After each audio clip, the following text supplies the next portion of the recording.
Welcome back to Seriously Funny. I'm your host, Mashnor Kabir, and I made words.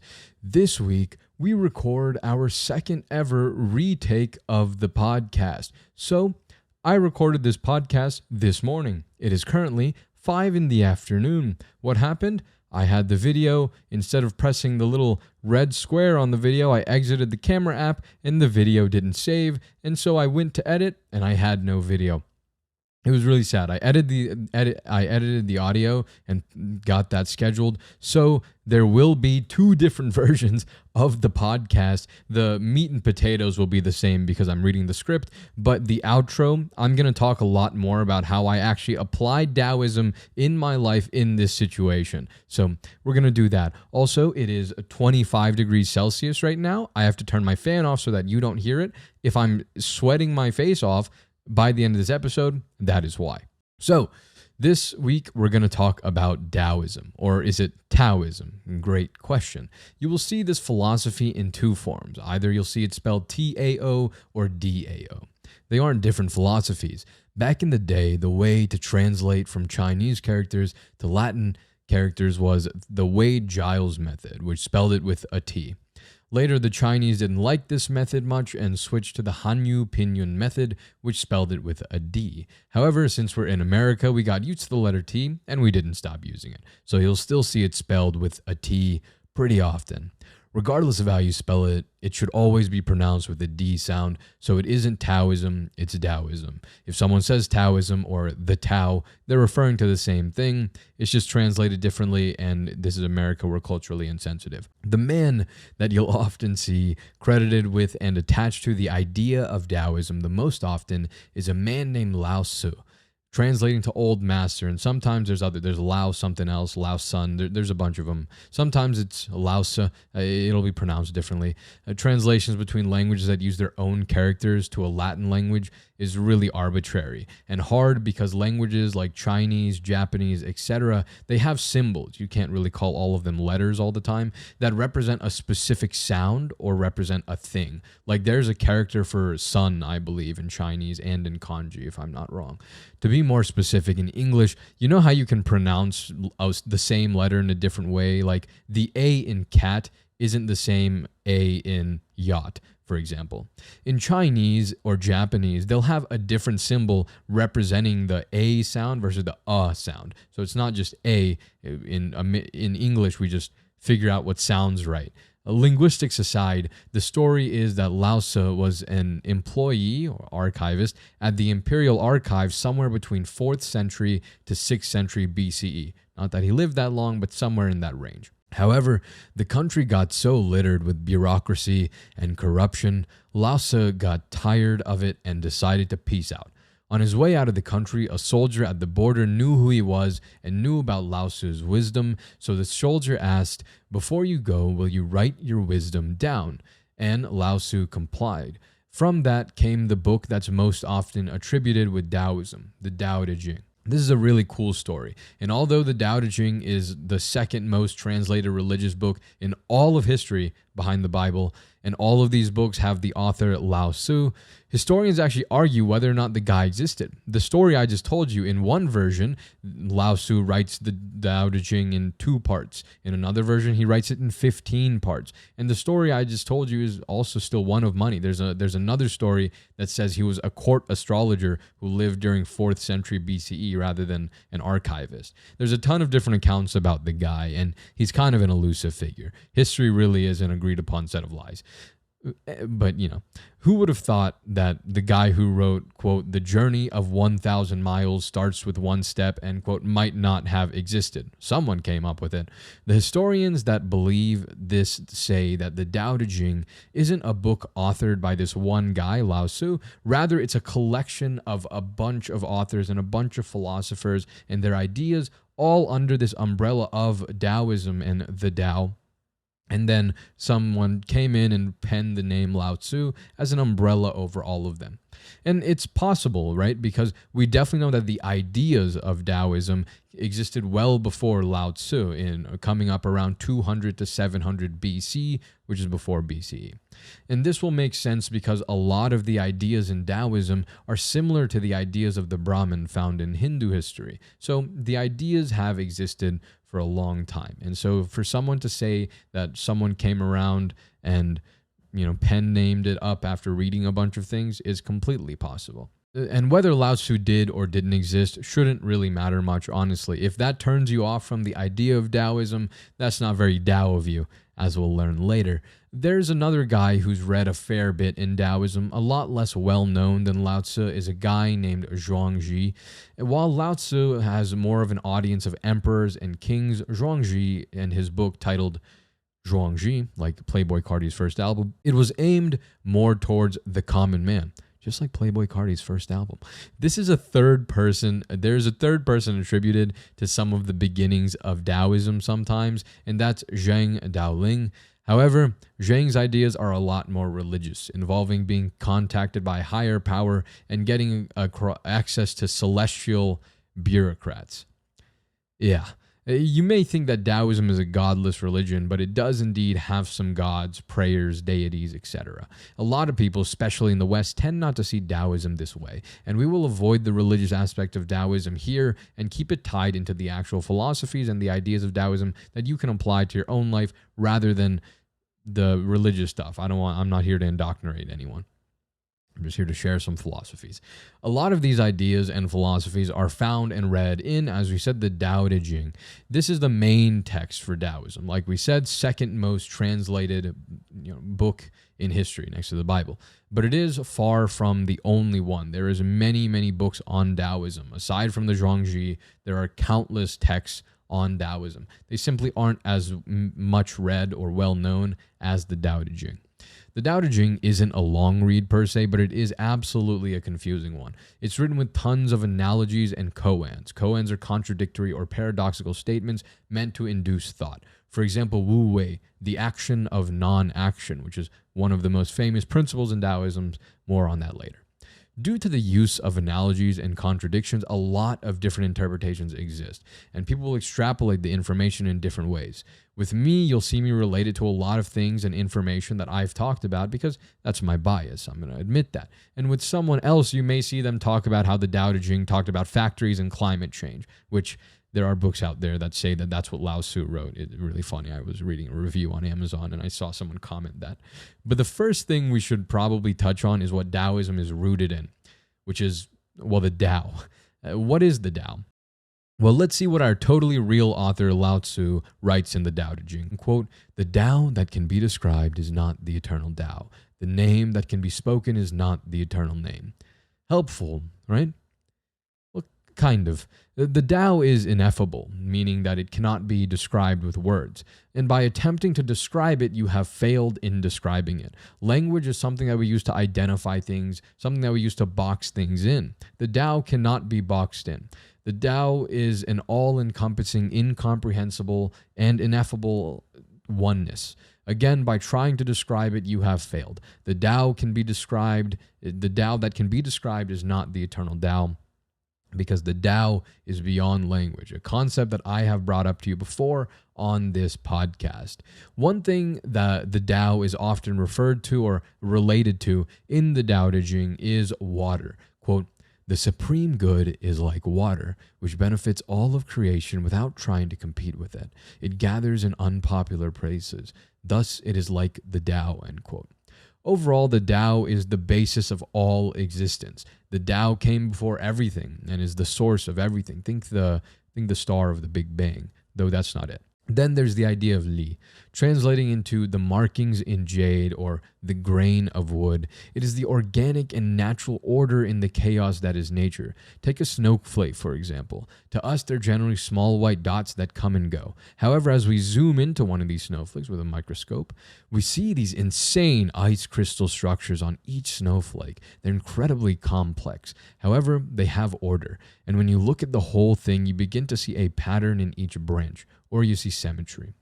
Since the Tao lies in the root of existence, although chaotic, there's order. In the universe, it takes care of itself. The sun goes up, the sun comes down. The rhythm of life and the universe conforms to creation, evolution, and destruction. something we've talked about many times before. And all of this happens without any force, without any effort, without any resistance. The Tao Te Ching states that we should surrender to the Tao, and that a lot of our suffering comes from trying to fight the Tao. If we go back to the water analogy, the Tao is the river in which all things flow, and we spend a lot of our time trying to swim upstream, and this is what causes a number of our hardships. Rather, we should be like water, and we should flow with the Tao. These ideas of surrender and no effort leads us to the most well-known part of Daoism, the most well-known idea of Daoism, which is Wu Wei, translating directly into, well, a lot of things. Non-action, effortless action, and the action of non-action. Wu Wei isn't trying to say that you shouldn't act or do anything.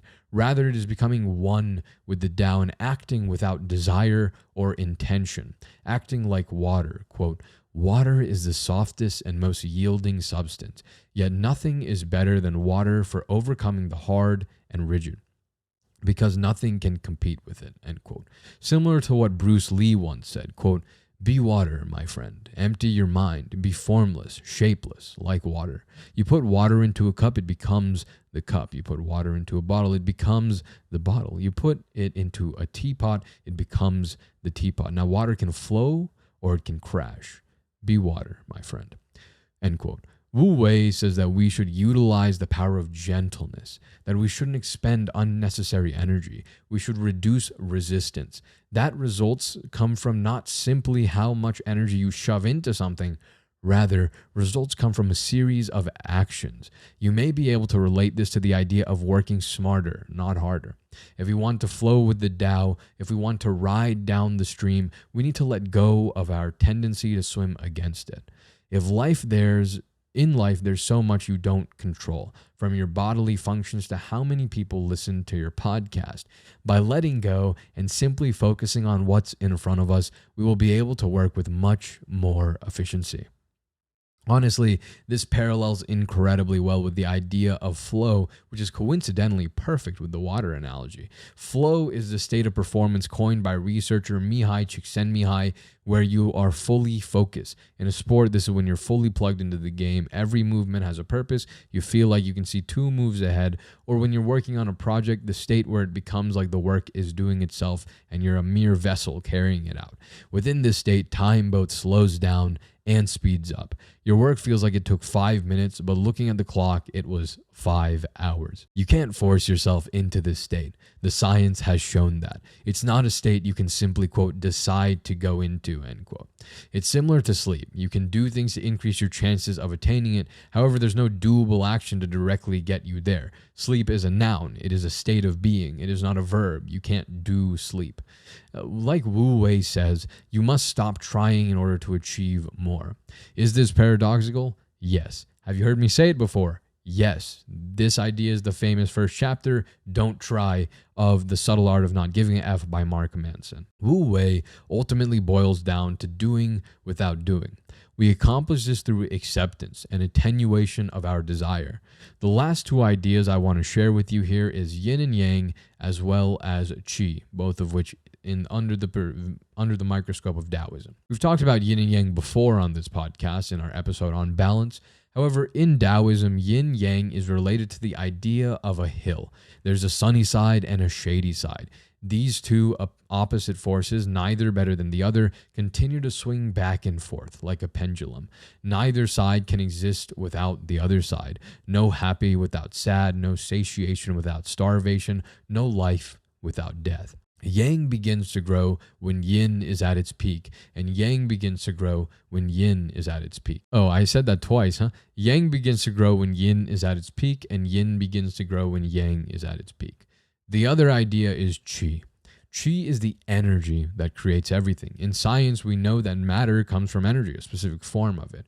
Qi in Daoism is what this energy would correlate to. Although not the Tao, it is part of the Tao, which is a bit dumb to say since everything is part of the Tao, but you get the point. In Daoism, the idea of Qi is focused on the cultivation of oneself through breathing exercises, diet, and meditation. It states that if you work on one aspect of your being, for example, you work on your body, then your mind and your soul will improve as well. And this is something that we've seen in science. Your diet, your exercise, your loneliness, whether you meditate, these things have an impact on your mental and emotional well-being. This is why you'll often see Tai Chi associated with Daoism. It focuses on meeting incoming force with softness and redirection. Physiologically, it helps with blood circulation. It's honestly really quite good for you if you're interested in doing Tai Chi. Overall, quote, can you coax your mind from its wandering and keep to the original oneness? Can you cleanse your inner vision and the original until you see nothing but the light? Can you love people and lead them without imposing your will? Can you deal with the vital matters by letting events take their course? Can you step back from your own mind and thus understand all things? This is the supreme virtue, unquote. Lao Tzu. The Tao states that the only constant in the universe is that nothing is constant. Things are constantly in flux. Things are constantly evolving. Heck, some of the ideas in Taoism may have changed itself after 2.5 years. Maybe that's why the book talked about climate change and factories.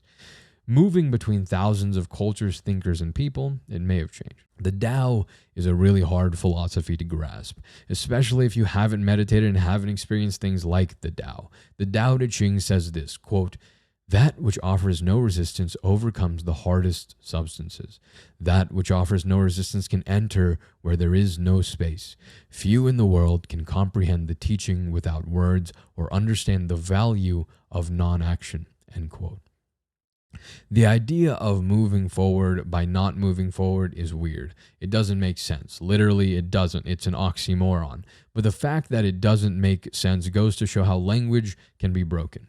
If I ask you what the sound of one hand clapping is, or what the color of the wind is, well, clapping doesn't exist without two hands. It's part of the definition. Maybe not two hands, but two surfaces, usually a hand and, hitting something else. That's clapping, or again, Apex Legends. But so that breaks the definition of clapping. So you can't clap with one hand. That's not plausible unless you're using one hand in a surface. But what's the sound?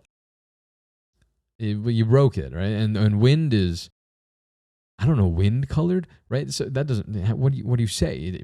It's the color of whatever's behind it. Well, no, not really, because maybe, yeah, I don't know. These questions have no grammatical problems whatsoever. They simply break language. They don't agree with the language. It twists our brains, especially since we've all, of course, grown up using language, and that's how we communicate. It's a great thing. I think, if I'm not wrong, I do have an episode on language. So that is something to, if you want to listen, I think I have. I think that exists. It might not exist. If it doesn't exist, that's great, because that's another podcast. That's another episode idea. I'll take it. Following the Tao is extremely easy, while also being extremely hard. We'll revisit this topic next week because there's another point that I'm interested in showing you.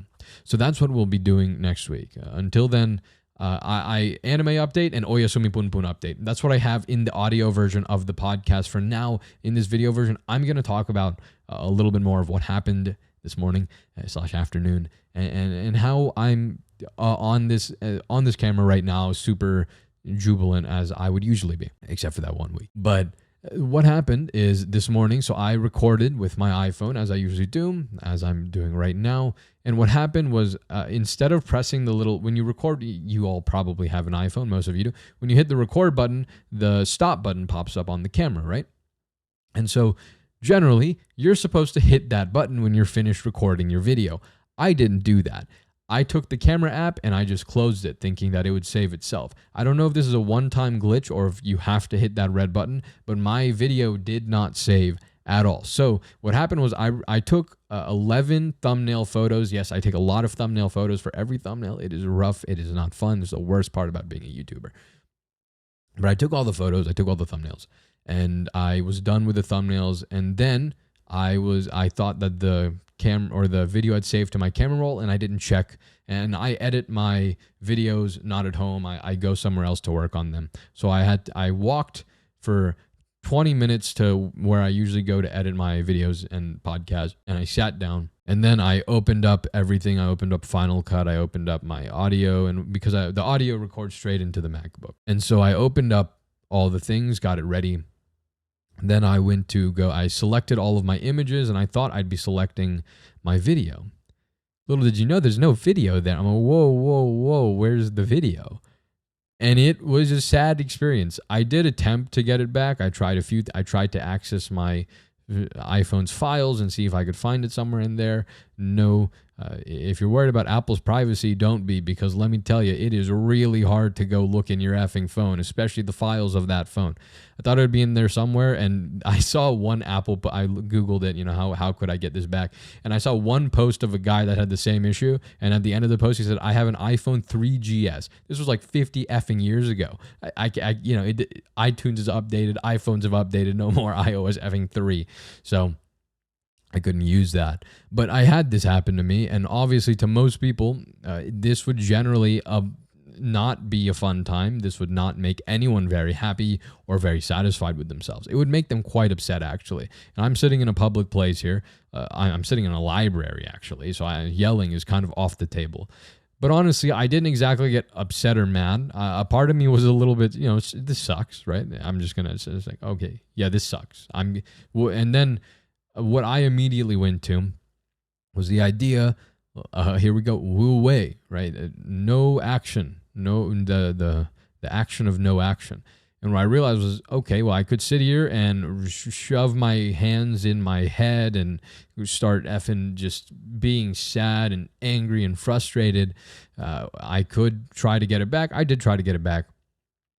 Or then I think about what I do next. And it's like, okay, well, a part of me is I don't want to go back and then re-record it. Because then I have to edit it later, and who knows when I'm going to finish editing, because I have to walk back home as well. And so because of that, I was thinking about what do I do. And so since I didn't want to edit it, I was thinking, okay, I'm just going to go ahead. I'll make the video with only the audio. I'm going to edit the audio. And then I'm going to keep a black screen on the beginning of the YouTube video. I'll just say, hey, sorry, the video didn't record, or I lost the video footage because of this reason. So we're just going to get a black screen with audio, just like the good old days. But I already had this thumbnail photo ready with my face on it, right? I have a thumbnail of the Dao. Obviously, if you clicked on this video, you saw it. I have a thumbnail of the video. And then so if I have my face on the thumbnail and then I posted a video, and at the beginning of the video it said, oh, sorry, no video, I lied, no face here, that would be a bit depressing, wouldn't it? So instead I thought, okay, so I guess the only option then is going to be to go ahead and re-record the episode. Because other than, I think there's like one or two extra jokes in the audio version, generally I had I somewhat remembered what jokes I made, so it's like, I can make the jokes again. It's fine. I'm reading a script, so it's not like I have to remember exactly what I said. So it's not too much of an issue. I thought it would only be 20-ish minutes of recording, because this episode was the script on this one was very well on time. And so I resolved myself to going ahead and re-recording this episode. And what I did instead, since the idea of walking back home after like 45 minutes of editing the audio, maybe an hour of editing the audio, oh yeah, and editing the thumbnail, so that took a little bit of time. Thumbnails take a long effing time.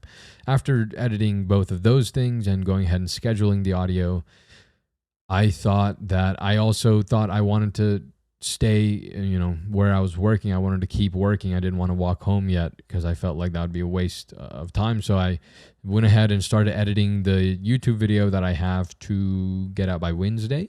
And I actually cut it down a good bit. It said like 5 minutes and 40 seconds around there. It's going to be a shorter video. I'm going to have to animate a lot though, so the editing is going to be real rough. I color corrected it. I edited it, I sliced it down. And so that made my life a lot easier. I should have edited the thumbnail for that video. God dang it. What a wasted opportunity. Maybe I'll do, no, I'm not going to do that today. I have to edit this effing episode right now. Yeah, I could have gotten super angry. I could have gotten super upset, and I could have made a product that I thought wouldn't be enough. But I found this new lighting setup. I realized if I elevate my light, it shines on my face better, and it creates a less of a less of a thing on the glasses. I'm still there a little bit. There we go. Yeah, look at that. Oh yeah, fun, but not as much. So that's really cool. And I thought the lighting looked good. I thought the video looked good. I think the script was really good. And so I wanted this episode to be out in its best form. And so I resolved myself to go ahead and redo it. And I think that says something. I think overall I'm going to be better off with this decision. It is currently 5:30, so if I edit this within 2 hours, it'll be 7:30, and I will have time to go to bed just like normal, and I won't have lost anything because I generally spend all day editing anyways. So overall, yeah, that's what happened here, and I think that instead of just giving you philosophy and me talking about the philosophy and what it is, here's a story of how I actually use it. So this podcast, I walk the walk, right? A lot of the things I say, I can't follow all of them to the T. I'm not enlightened as much as I try to be, but I do my best, and I listen to the things I say. I listen to the philosophies that I read. This isn't just for fun. It isn't just for interesting. What's the point of philosophy if you're not going to apply it, if you're not going to use it? The thing is, this isn't like science, right? We can't figure something out and leave it there to be used for something. This is something that we have to apply to our lives to make it useful. Otherwise, it is quite meaningless. I guess science is similar. Knowledge is knowledge, and the pursuit of knowledge in itself is rewarding. However, the pursuit of philosophy, I don't know how rewarding. This is depressing. You just sit there and think about stuff. Goodness gracious. But yeah, here's an application. Here's how I used it, and overall, it's fine. I'm okay. It's okay. Yeah, whatever. Things go on. Anyways, if you're listening to this effing point, you like the podcast, you like the story, so give it a like. All right, leave a like, subscribe, etc., etc. Share it with your effing friends that get mad all the time, and maybe this will make them more mad. And who doesn't like seeing their friends get more mad, right? I will talk at you next week. Much love. Thank you so much for listening. Don't swim upstream. Don't get mad at things. Life sucks. Life happens. Whatever. Just deal with it. Think about what you can do about it. Don't yell about it. It won't help anyone. But yeah, don't swim upstream. Much love. Peace.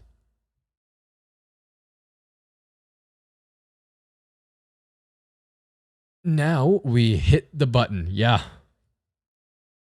There we go.